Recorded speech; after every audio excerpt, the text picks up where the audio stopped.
will vote on those nominations before recessing at 12:30 p.m. Eastern for their weekly party caucus lunches. The Senate remains poised to take up the temporary measure agreed to late Friday. Now to the floor of the Senate for our live coverage here on C-SPAN 2.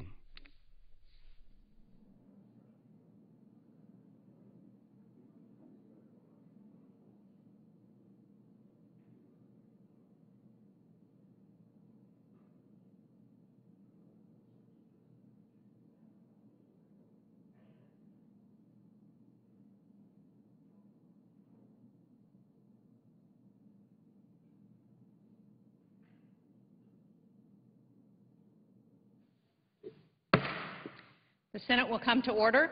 The chaplain, Dr. Barry Black, will lead the Senate in prayer.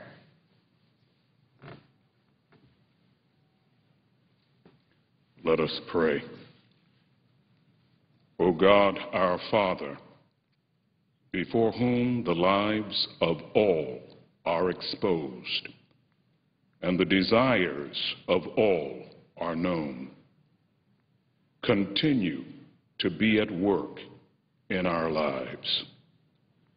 Use our lawmakers as instruments of your purposes so that your will may be done on earth and your kingdom may be established.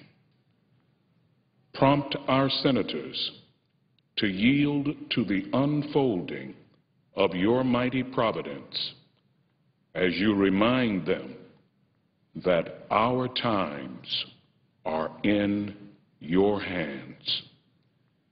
May they refuse to boast about tomorrow, depending upon your strength and sufficiency for each day. Great and marvelous are your works, O God. Just and true are your ways, O King of Kings. We pray in your great name. Amen.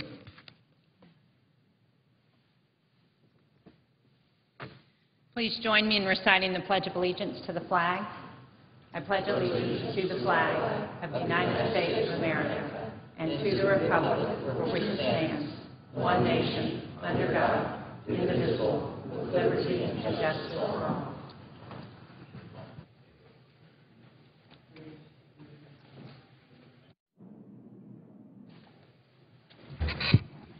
The clerk will read a communication to the Senate. Washington, D.C., April 12, 2011. To the Senate.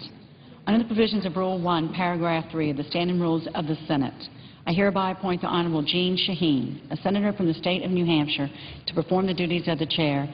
Son Daniel K. Inouye, President pro tempore. The Majority Leader. Following in the leader remarks, the Senate will be in a period of morning business until 11 a.m. today. The majority will control the first half of that, the Republicans the second half. At 11 a.m., the Senate will proceed to executive session to debate two prospective judges for sitting Kronstadt. At noon, there will be a roll call vote on confirmation of the Kronstadt amendment, nomination. The Senate will recess from 12:30 until 2:15 to allow for the weekly caucus meetings. Madam President, I would note the absence of quorum. Clerk will call the roll. Mr. Akaka.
The Republican leader.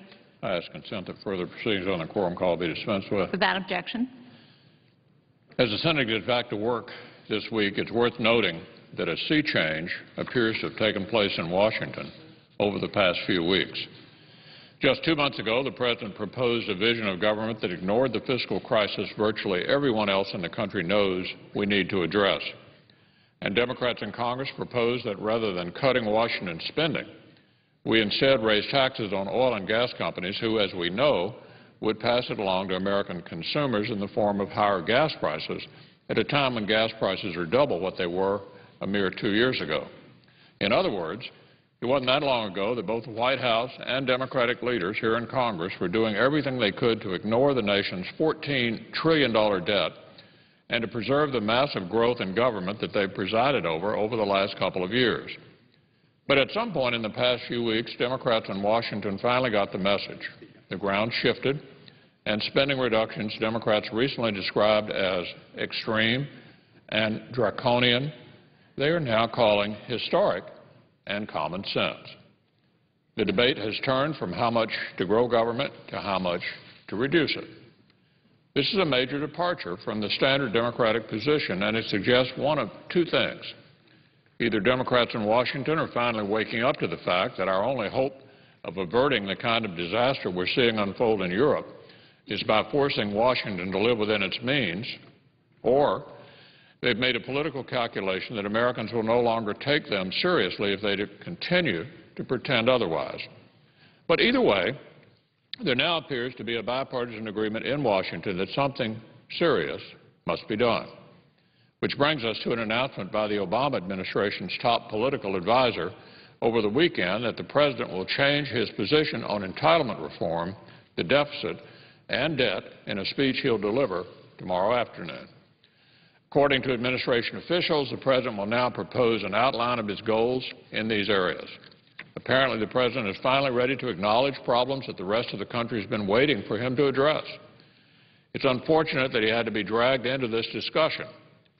But those on the left and right who have been clamoring for presidential leadership on these issues have to welcome the President's long-awaited decision to engage on them. And as we look forward to hearing what the President has to say, but it's my hope that in doing so, he offers more than the outline his political advisor suggested. As we know, House Republicans have put forward a detailed plan that seeks to preserve and protect Medicare for current beneficiaries and strengthen Medicaid, in part by giving states more flexibility to implement it. At a time when thousands of baby boomers are retiring every single day, putting even more pressure on our already overburdened finances, creative solutions like these are very much needed. So hopefully the President will put forward a plan that doesn't just pay lip service to the commitments we've made to seniors and the poor, but which acknowledges the unique problems that this generation and arising generations of Americans face. Too often, it seems, Democrats in Washington claim to be interested in helping those in need when what they really seek is to protect big government. Meanwhile, Republicans are developing solutions that will enable us to keep our commitments to seniors even as we create new opportunities for the young and middle class with low tax policies that lead to private sector job growth.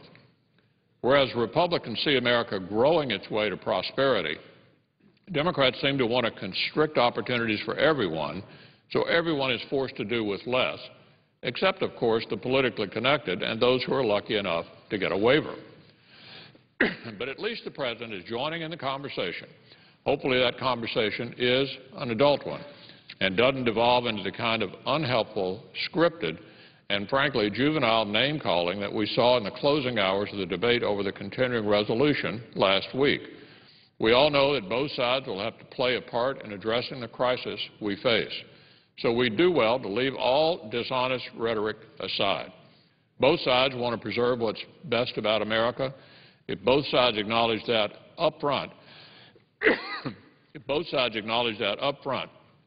as we move from a conversation about billions to a conversation about trillions, we'll have much progress ahead of us. Madam President, I yield the floor. Previous order, the leadership time is reserved. Under the previous order, the Senate will be in a period of morning business until 11 a.m., with senators permitted to speak therein for up to 10 minutes each, with the time equally divided and controlled between the two leaders or their designees, with the majority controlling the first half and the Republicans controlling the final half.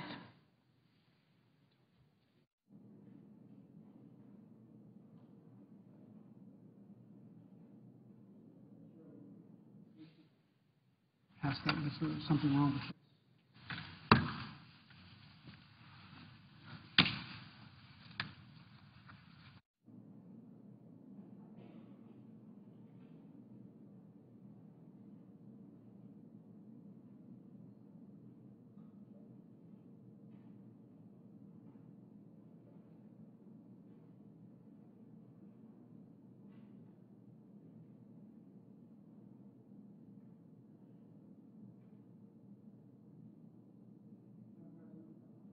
My understanding, are we in a phone call? We are not. Madam President, S-783 is at the desk and it's due for a second reading. The clerk will report. A 783A bill to provide an extension of time for filing individual tax returns in the case of a federal government shutdown. I would object to any further proceedings with respect to this bill. Heard. Madam The President, bill will be placed on the calendar. it's my understanding that the time for morning business centers are permitted to speak for up to 10 minutes each. Is that right? Correct. Madam President, I'm always moved to hear the Pledge of Allegiance that marks the beginning of a new legislative day in the United States Senate. On the 150th anniversary of the beginning of the Civil War, the words "one nation, indivisible" mean more today than most other days. Along with Chaplain Black's inspired invocation, the pledge motivates us and reminds us of the true purpose of our work. Together, we recall our responsibility to our country, to our countrymen, and to our conscience. I'm particularly pleased to see the Senate open this morning. As we all know, last week at this time, even as recently as just a few evenings ago, whether the government would stay open was a very real question. As I said here late on Friday night, I'm pleased we reached an agreement on a budget in time to keep the country operating. And I'm pleased that the budget will make historic cuts, saving the country money so we can lower our deficit and do a better job of living within our means. At the beginning of this debate, throughout the last few weeks, I reminded the Senate that in this negotiation, like in any negotiation, neither side would get everything they wanted. From the start, I also expressed my firm belief that what we cut will always be more important than how much we cut. That's because our nation's budget is a representation of our values and what we value. It's one of the many ways we demonstrate as a Congress and as a country what matters most to us, what is important. This concept is not unique to Democrats.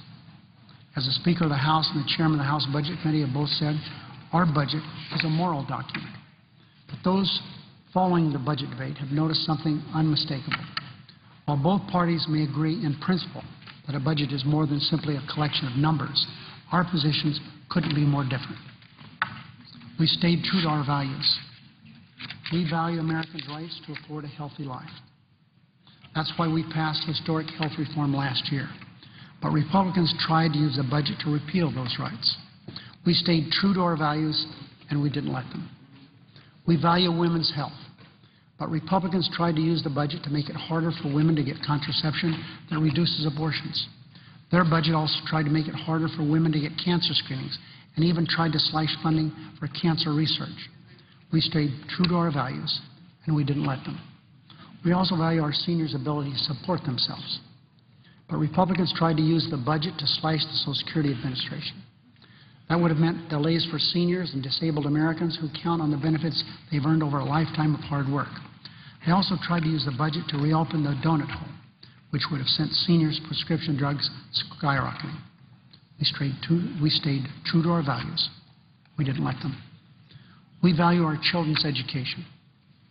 But Republicans tried to use the budget to kick little boys and girls out of pre-kindergarten programs and slash the Pell Grants that help so many students afford college. We stayed true to our values, and we didn't let them. Madam President, we value our environment. But Republicans tried to use the budget to give polluters a free pass to poison the air we breathe. We stayed true to our values, and we didn't let them. We value our economic security. But Republicans tried to repeal the promise we made to taxpayers that they will never again be asked to bail out a big bank when the bank loses its risky invests. They tried to use the budget to reverse those rules and put in place, which we put in place to hold Wall Street accountable. We stayed true to our values, and we didn't let them. Finally, Madam President, we value our responsibility to create jobs. But Republicans also tried to use the budget to reverse the momentum we've seen in recent months. The policies they tried to jam through the budget would have cost us 700,000 jobs and slammed the brakes on our economic growth. We stayed true to our values, and we didn't let them. There are many more examples in this vast budget, examples of programs Republicans wanted to destroy, but that Democrats demanded we protect. There are many examples where they wanted to cut recklessly, and we insisted on cutting responsibly. Throughout this debate, we stayed true to our values. The American people noticed, and they're glad we did. By clear majorities, our constituents are glad we stood up for health reform, for women's health, for cleaner air, and on and on. Madam President, this budget battle has once again illustrated for the American people the fundamental differences between the two parties. In some cases, our priorities are poles apart. That's obvious to the American people as well as it should be. They're the ones who will always decide whether their representatives' morals will more closely match their own. As we work toward finalizing this year's budget, as we start the conversation about next year's budget, and we engage in the many other debates before us, Democrats will continue to exist on policies that reflect and respect our values. I would ask that my time be charged against leader time and not morning business. Without objection.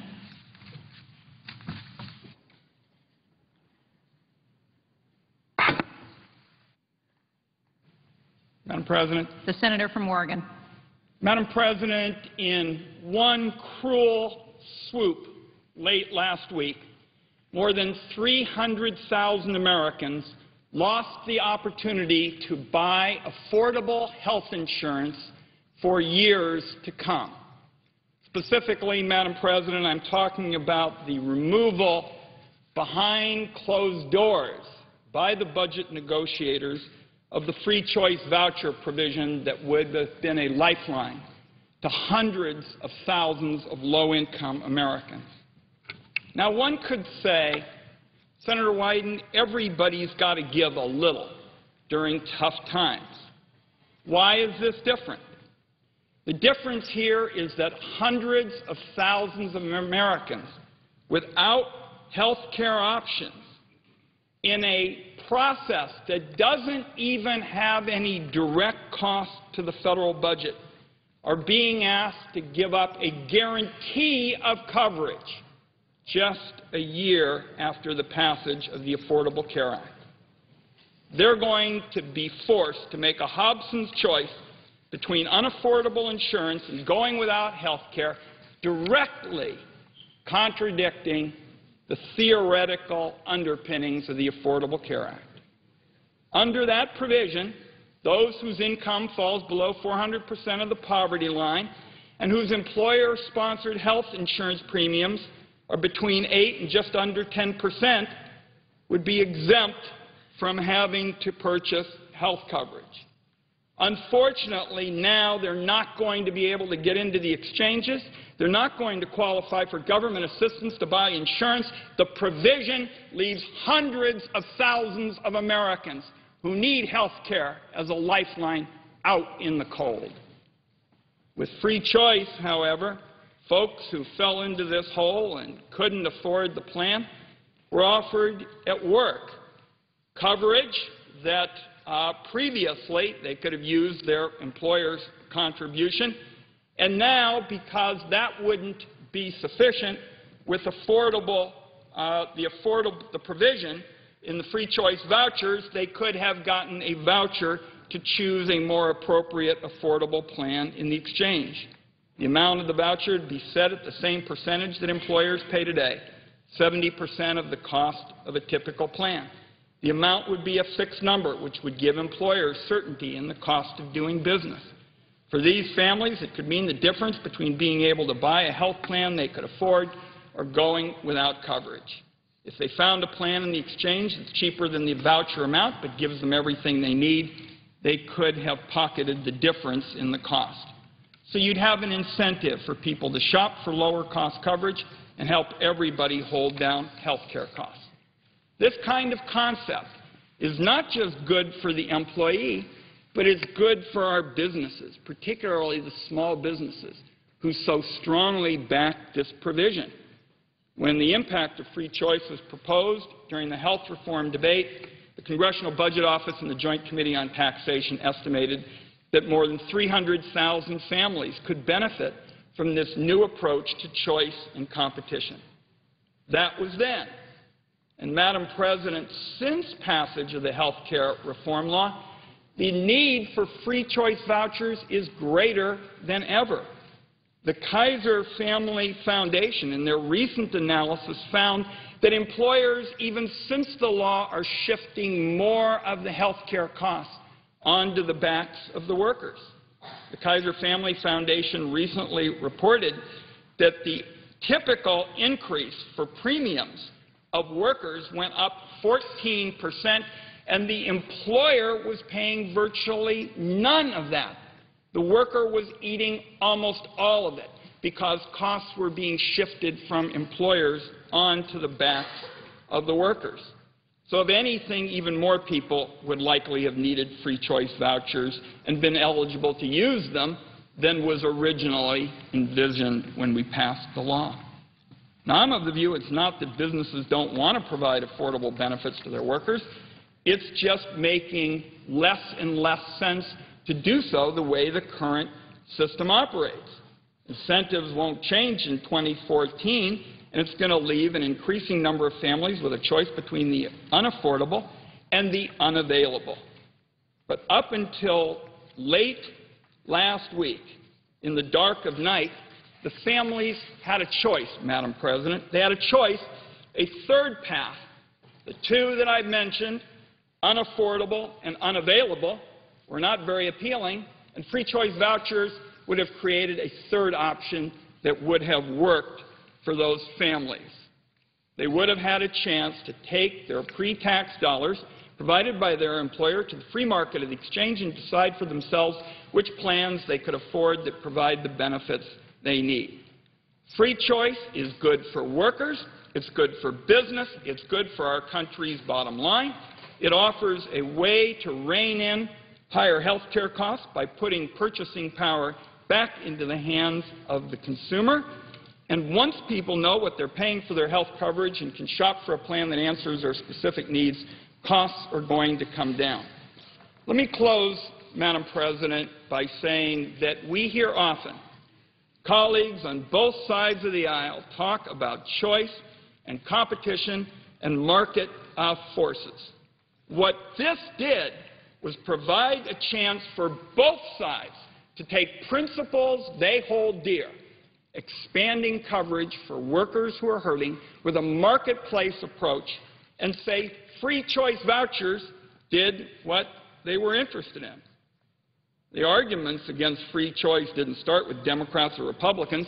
The arguments started with the interest groups, the lobbies, the special interests that have a vested stake in holding their employees captive and locking them in to this incredibly inefficient status quo. Madam President, this provision has no budget impact in the fiscal year. So I say to colleagues, 300,000 Americans, low-income Americans, are being hurt in this budget bill for something that spends no money in the upcoming year.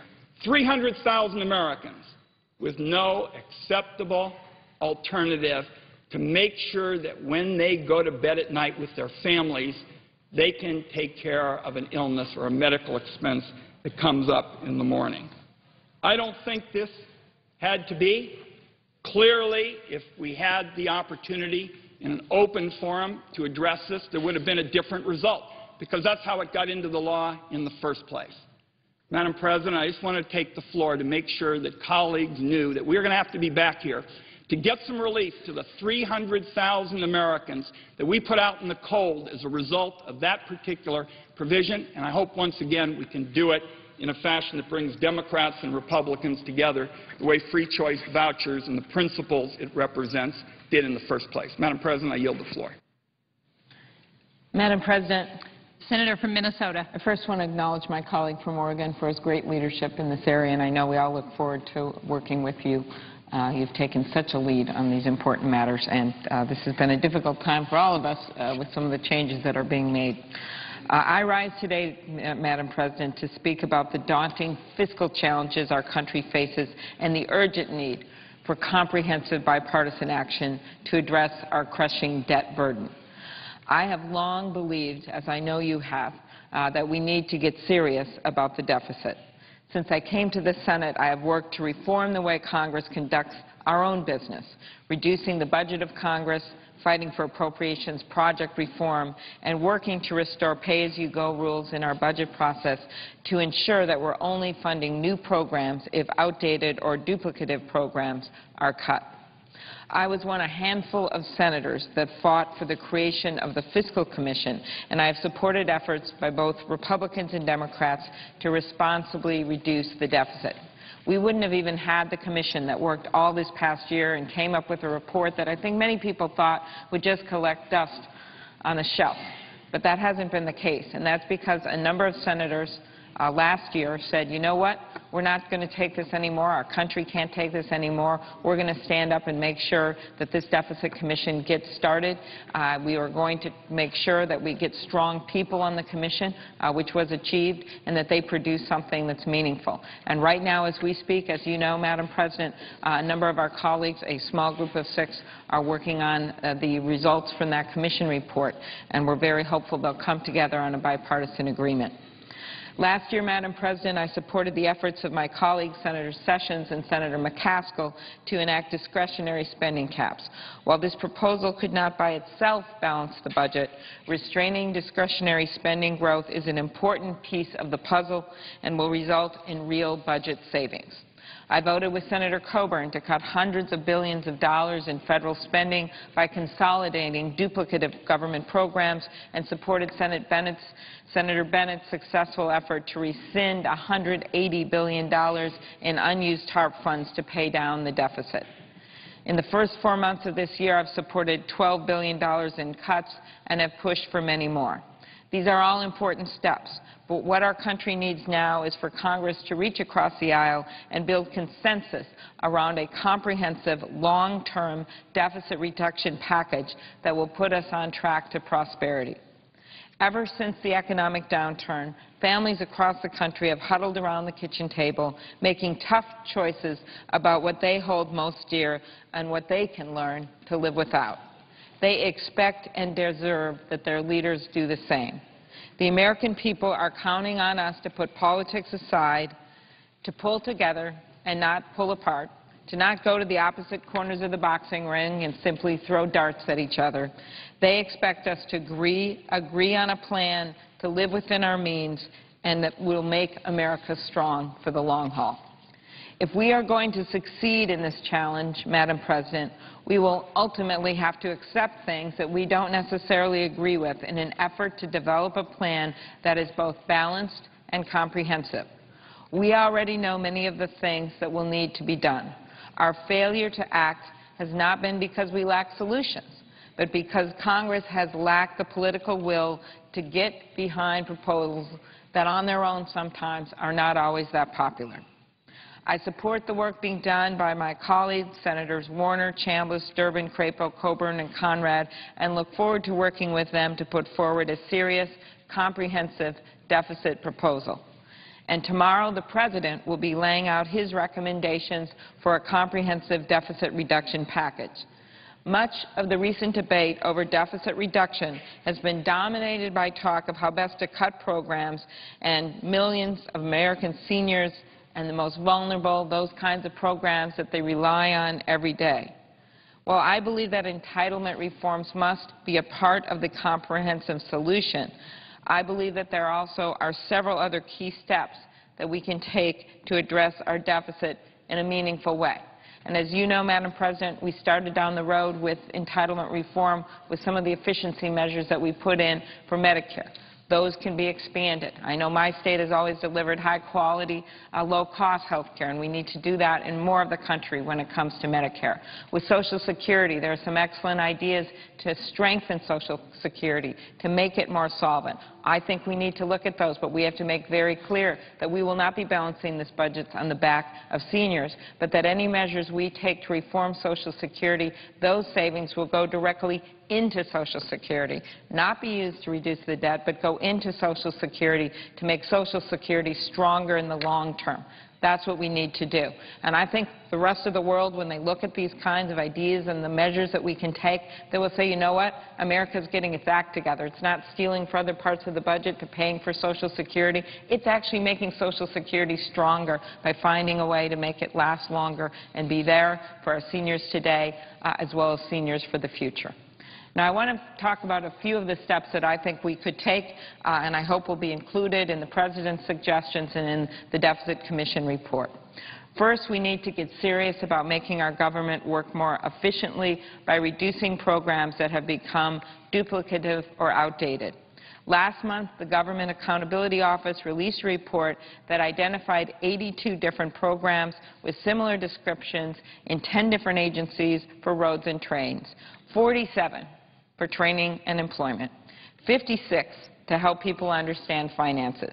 The recommendations laid out in this report could save hundreds of billions of dollars, not by making draconian cuts, not by taking drastic measures, but simply by eliminating waste.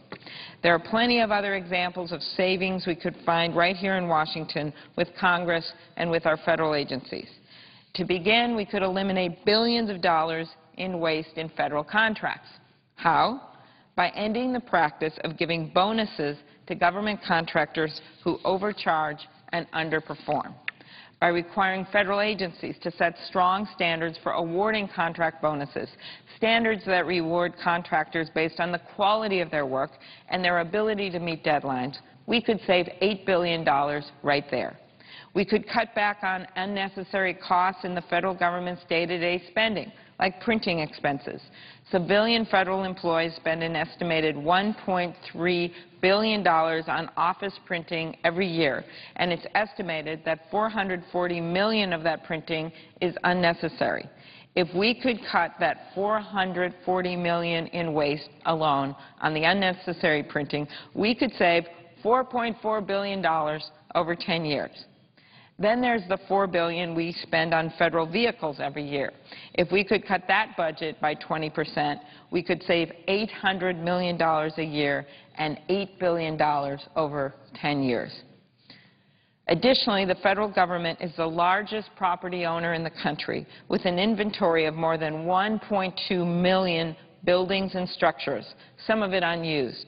It doesn't make sense for taxpayers to continue paying for upkeep of these properties when we could sell them or repurpose them to make them more efficient. We could capture $15 billion in savings on our deficit by selling properties that have been identified as excess and eliminating their upkeep costs. Obviously, I'm not talking about all federal properties, Madam President, but there are properties that have been identified as excess. There are also a number of ways to cut waste from our health care spending. We should start by ending the giveaway to the pharmaceutical companies and allow for price negotiation with prescription drugs in Medicare Part D. Unfortunately, the non-interference clause in the Medicare Part D prescription drug benefit expressly prohibits Medicare from negotiating lower prices from pharmaceutical companies. This prohibition has imposed substantial and unnecessary costs on America's taxpayers and seniors who are paying excessive prices for prescription drugs. With Medicare barred from negotiating discounts, seniors face inflated prices for their medications while the pharmaceutical industry gets a financial windfall. I'm fighting to change that so that our seniors can have access to their medicines at the lowest possible prices, and I have introduced a bill, along with Senators Begich and Blumenthal, that would allow for price negotiation.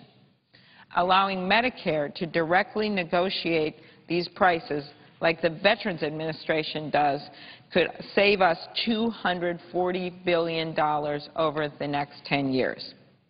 We also need to take a more serious look at Medicare fraud. Law enforcement estimates that Medicare fraud costs taxpayers more than $60 billion every year. This means that as much as 20% of the total of Medicare spending is lost to fraud each year. To help combat these types of fraud, I have introduced the IMPROVE Act, Improving Medicare Payment Policy for Reimbursement Through Oversight and Efficiency, which would help deter fraud by requiring direct depositing of all payments made to providers under Medicaid and under Medicare.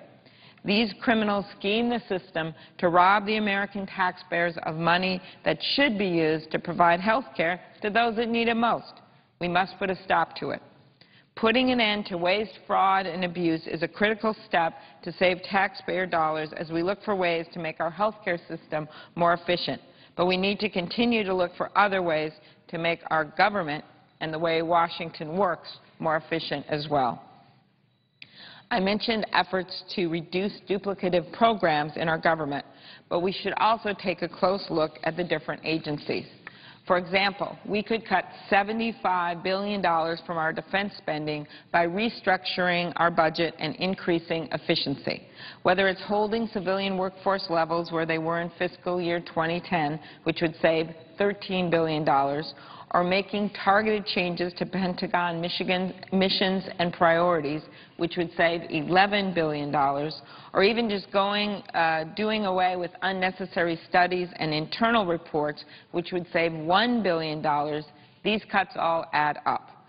Secretary Gates has proposed and supports these cuts, and I believe that they are necessary as we look for ways to streamline our government and reduce our deficit. When Secretary Gates says he doesn't need a certain type of a plane because he has another plane, I think we should listen to that as we look at how we're going to save money in this government.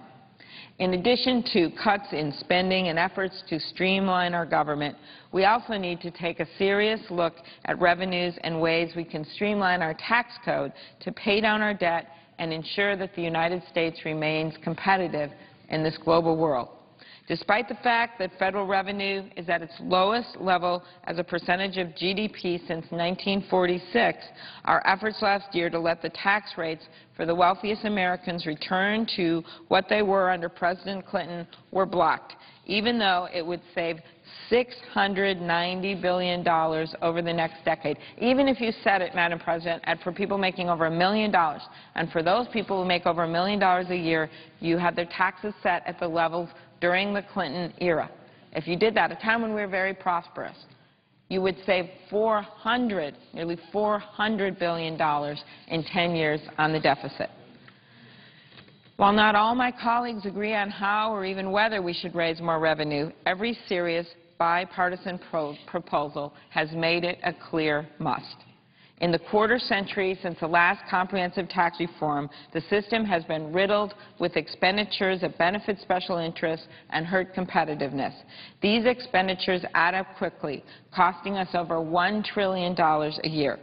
For example, despite oil and gas companies reporting record profits in recent years, they will receive an estimated $35 billion in tax breaks over the next decade. And there are many companies that attempt to evade our tax system altogether. Closing these loopholes could save tens of billions of dollars for American taxpayers. Expenditures like these riddle the individual income tax code as well. Now, one thing I think is worth looking at, and something near and dear to the heart of every American that owns a home, is the mortgage interest deduction. I've used it. Everyone I know who bought a house has used it. But here's the deal. The deduction is expected to lower tax revenues by nearly $500 billion from 2010 to 2013. However, most of the benefits don't go to the middle class. So one idea, and this came out of the Fiscal Commission, is to make sure those benefits are firmly there for the middle class. And that is that to set the credit as equal to 12% of interest payments up to $500 on mortgage debt on principal residences. So here's what this means, that if you buy a house that's $1 million, you still get the mortgage deduction, but it's up to $500,000 in value in home. If you get a house for $300,000 or for $400,000, it's not going to change the mortgage deduction at all. But what does it do for taxpayers? Well, phased in slowly to protect the housing market, this proposal would save $400 billion or more over the next decade. By taking steps like this, we can lower tax rates, broaden the base, simplify the tax code, and at the same time bring down the deficit. This will benefit working families and make America more competitive in the global economy. These ideas are just a few of the ideas that I believe warrant a closer look and should be considered as we look to reduce our nation's deficit. Together, they represent at least $1 trillion in savings that could be included as part of a bipartisan long-term deficit reduction plan, in addition to a lot of the work we've already done this year for spending cuts. We can look at some additional ideas for next year, and there are many, many more. These are just simply some that I hope the President includes in his proposal and that the Deficit Commission includes as well. Tomorrow we will hear from the President, and I hope that we hear a plan that reflects the challenges we face as a nation, that builds on the work of the Fiscal Commission, and that brings both parties to the table for a grown-up debate. The sooner we can agree on a long-term package of smart cuts, the better for our economy and the better for our country. I'm hoping that we can put partisan differences aside to work on an agenda that strengthens our economy, promotes fiscal responsibility, and increases global competitiveness. Because if we refuse to have an honest conversation about this, if we insist on just using the debate as a vehicle for angry rhetoric, an excuse for taking cheap political shots, we will not just be doing ourselves a disservice and this institution a disservice. We will be cheating our children and our grandchildren out of knowing the America that we grew up in. The deficit isn't just going to fix itself. We all know that. We all know that we just can't close our eyes, click our heels, and poof, the debt goes away.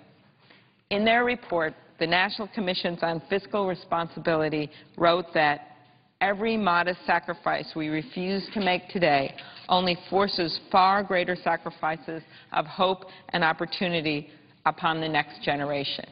And they're right. The longer we wait, the more wrenching the choices become. The more we set ourselves up for becoming another Greece or Ireland and having a potential meltdown in our financial system. But you know who's really going to be making the painful choices if we don't do anything right now? That's right, it's our kids and our kids' kids. Is this really the legacy that we want to leave them? This is our challenge, and it will be a hard challenge to meet. But I am confident that we can come together to make these tough choices, to do what's right for our economy, and to renew the American promise of progress and opportunity for generations to come. Thank you, Madam President, and I yield the floor. I note the absence of a quorum. Clerk will call the roll. Mr. Akaka.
President, I would ask that the quorum call be dispensed with, Without objection. and I would ask that I be allowed to speak until 11. I think that's the agreed upon time, and that I be notified 5 minutes before 11.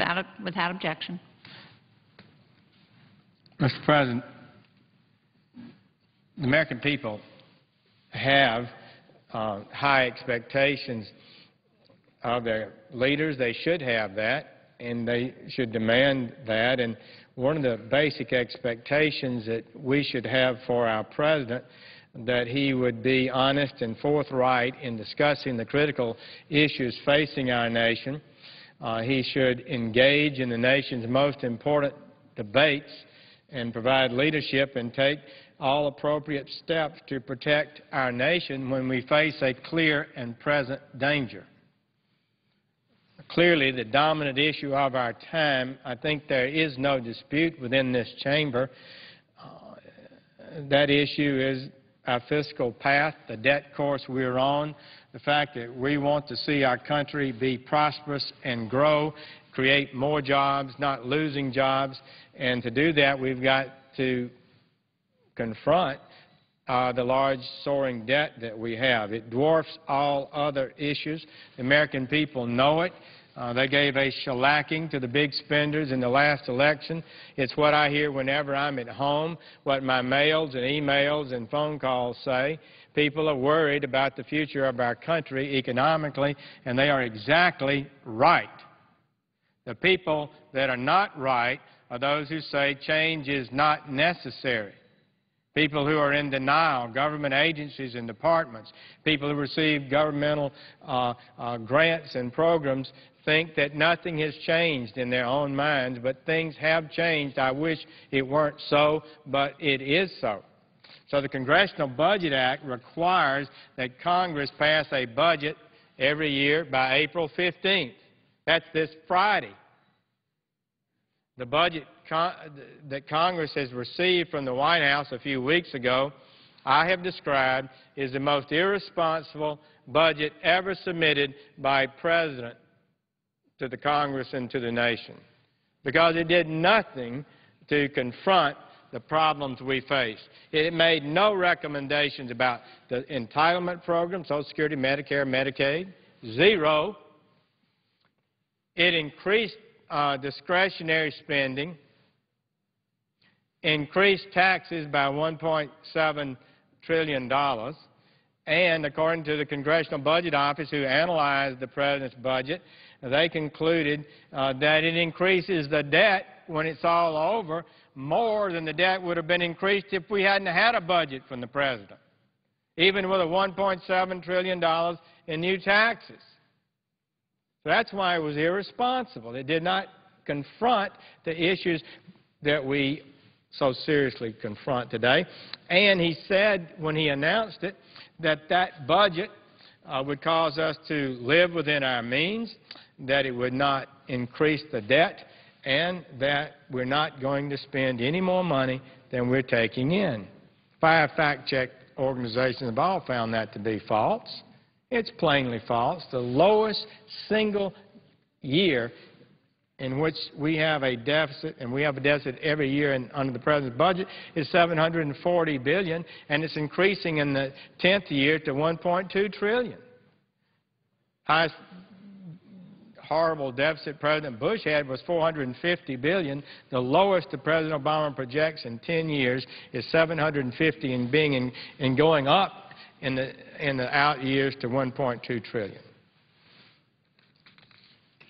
In contrast, House Budget Committee Chairman Paul Ryan has made the most serious attempt, I think, maybe in history, to deal with the systemic threats our country faces, to tackle our long-term fiscal challenges. Now, the Bowles and Simpson Debt Commission co-chairman, appointed by President Obama, his own commission, described Paul Ryan's budget this way: a serious, honest, straightforward approach to addressing our nation's enormous fiscal challenges. They went on to say, quote, "Going forward, anyone who issues an alternative plan to Chairman Ryan's should be held to the same standard when offering their solutions. We simply cannot back away from these issues," close quote. Rather than defend the President's budget or offer alternatives, what we've been seeing in this chamber are just attacks on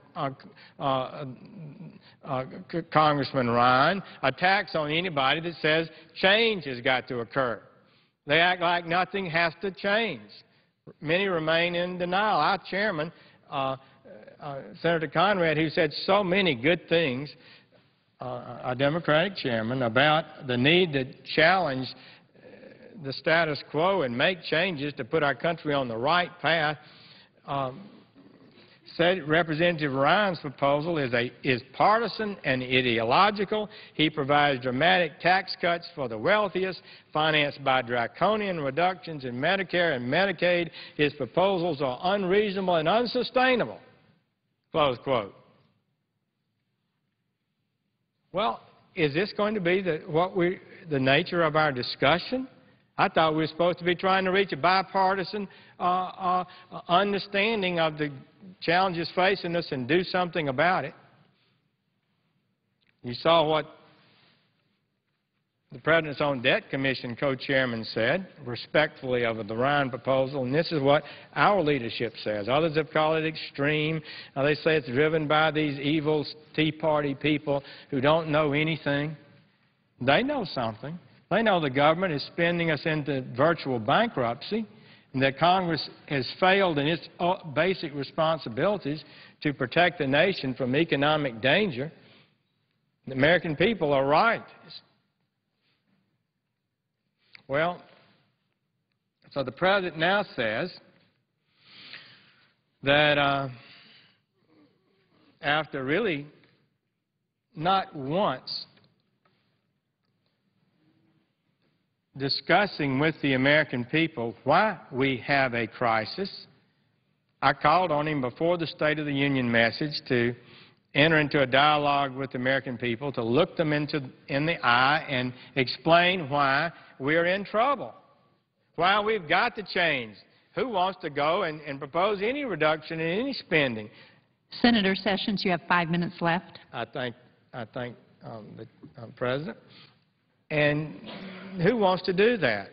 We're in a position where we have to make those kind of tough choices, just like our counties, our cities, our mayors, our state governors are making every day. So now we're told the President's going to give a speech.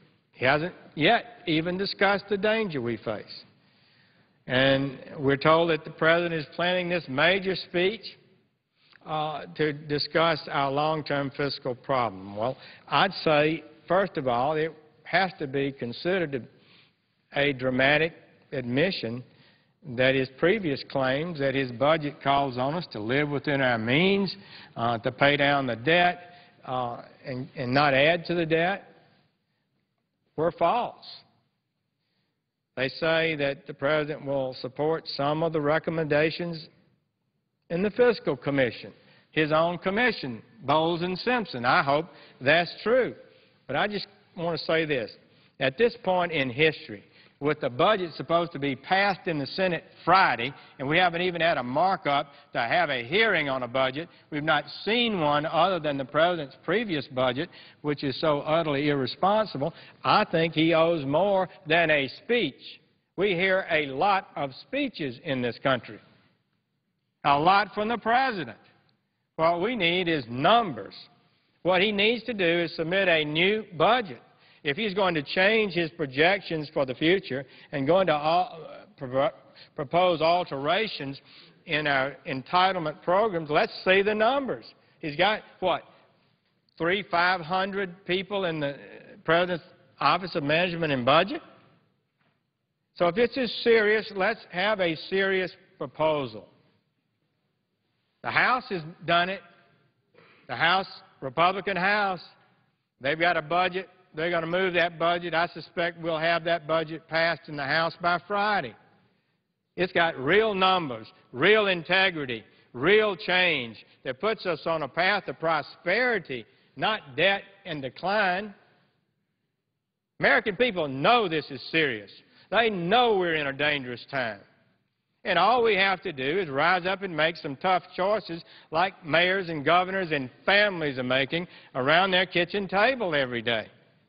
This is not, when we get through this exercise, and we will, over a period of years probably, we're not going to find that the government sank into the ocean because we reduced agencies 15, 20, 25% even if they need to be that much. Most won't have to be that much. So the President needs to lay out concrete, specific details about how he intends to solve these challenges that we faced. Not a general speech. And the House and Senate Budget Committees must be able to review what he proposes, as the Budget Act presumes, in real numbers and add them up. And the Congressional Budget Office needs to be able to analyze it, the nonpartisan Budget Office, to see what it will actually play out in terms of dollars.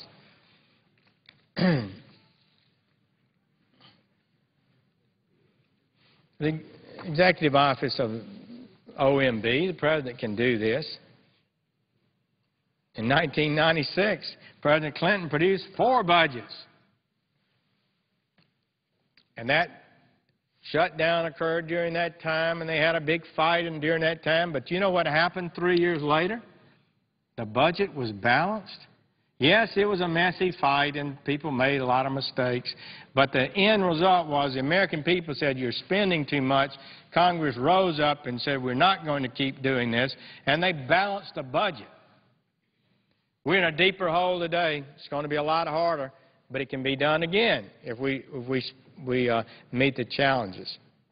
So the questions that must be answered by the President in the new budget are some of these. The Fiscal Commission recommends $1.3 trillion less in discretionary spending than proposed in the President's budget. How does the President plan to alter his budget to achieve those savings?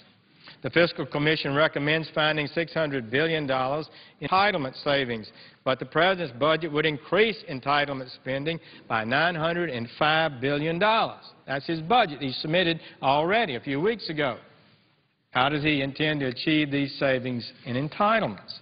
The Fiscal Commission recommendations would reduce our debt by $4 trillion. The Ryan plan would reduce it by $5 trillion, but the President's budget would increase the debt by $10 trillion and would not produce any savings, really.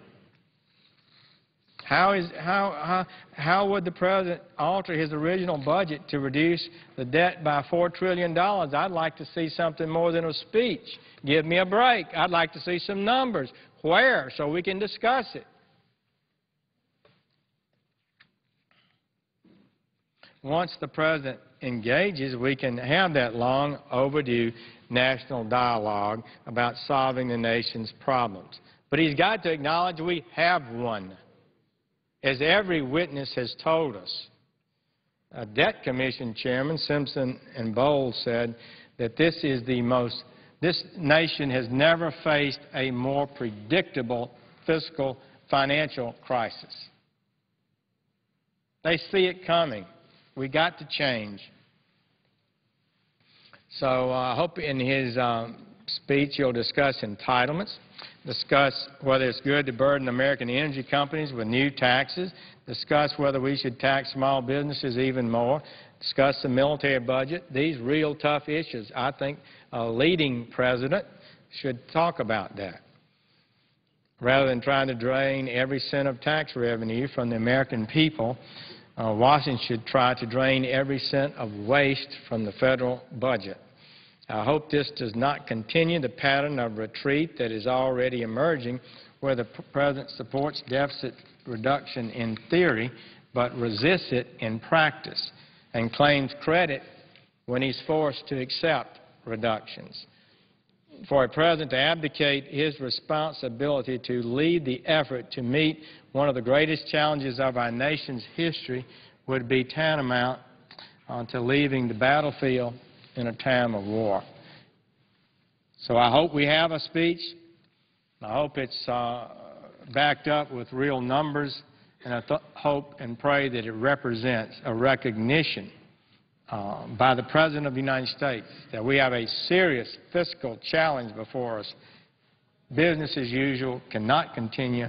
Change is necessary, and that he intends to participate in that and help lead the good change that's necessary. I thank the President. We will yield the floor and note the absence of a quorum.